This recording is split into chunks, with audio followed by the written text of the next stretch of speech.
Mga katrops, welcome back ulit kayo sa aking channel Sports React PH at ngayon na ay pag-uusapan natin ang balitang pagkakabuo ng Big 3 ng Phoenix Suns.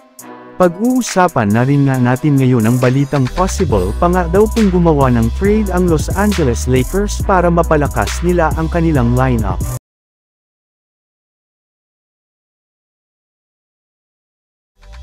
Para nga sa inyong kaalaman mga katrops, hindi nga ganun kaganda ang kalagayan ngayon ng Phoenix Suns gayong matapos nga silang matalo sa kanilang huling dalawang laro ngayong season kontra sa mga kupunan ng Los Angeles Lakers at Sacramento Kings ay bumagsak na nga sa 12 wins at 10 losses ang kanilang kasalukuyang record bilang ika-9th seed sa standings ng Western Conference.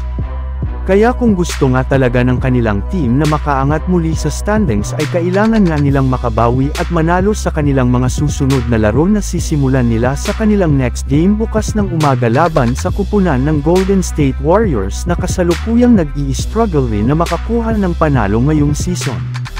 Pero ang pagkakaiba nga po ngayon ng Phoenix Suns ay mas malaki nga ang kanilang tsansa na manalo sa kanilang susunod na laro since naibalita na nga na magbabalik at maglalaro ng muli dito ang kanilang superstar na si Bradley Beal. Kaya mukhang mabubuo na rin naman nga sa wakas ang buong puwersa ng Suns sa pagkakakumpleto na ngayon ng kanilang Big 3 kasama sina Kevin Durant at Devin Booker. Samantala pumunta naman tayo sa ating sunod na pag-uusapan ngayon sa balitang possible pa nga daw kung gumawa ng trade ang Los Angeles Lakers para mapalakas nila ang kanilang lineup. Maliban nga mga katrops, sa pagkampiyon ng Los Angeles Lakers sa nagdaang in-season tournament ay maganda na rin naman nga ang kanilang kalagayan ngayon sa standings ng Western Conference sa pagkakaroon nila ng record na 14 wins at 9 losses bilang ika-5th seed. Kaya ika nga'y, patuloy na nga silang umaakyat ngayon sa standings at kapag naipanalo pa nga po nila ang kanilang mga susunod na laro ay hindi nga po malabo na umangat sila hanggang sa ika-second seed sa West. Pero sa kabila nga ng magagandang nangyayari ngayon sa Lakers ay may lumalabas pa rin ng mga balitang trade patungkol sa kanilang team para mapalakas ang kanilang lineup.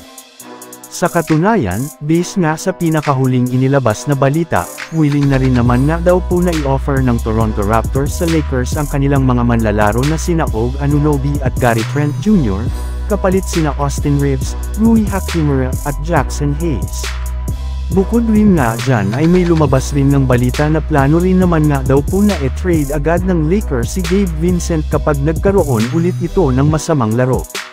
Pero ayon rin mismo sa isang Lakers insider, since nga na maganda pa rin naman ang ipinapakitang performance ng Lakers ngayon especially sa nagdaang in-season tournament ay wala na rin naman nga silang balak na gumawa ng trade sa lalong madaling panahon.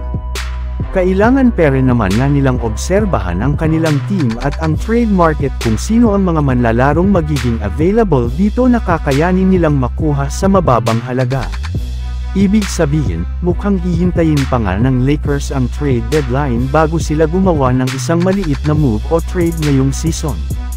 So yun lang nga mga katrops ang handog ko sa inyong storya ngayong araw. Sana nag-enjoy kayo. Please like and subscribe my YouTube channel Sports React PH para sa iba pang storya at update patungkol sa NBA. Kita-kits muli sa ating susunod na video.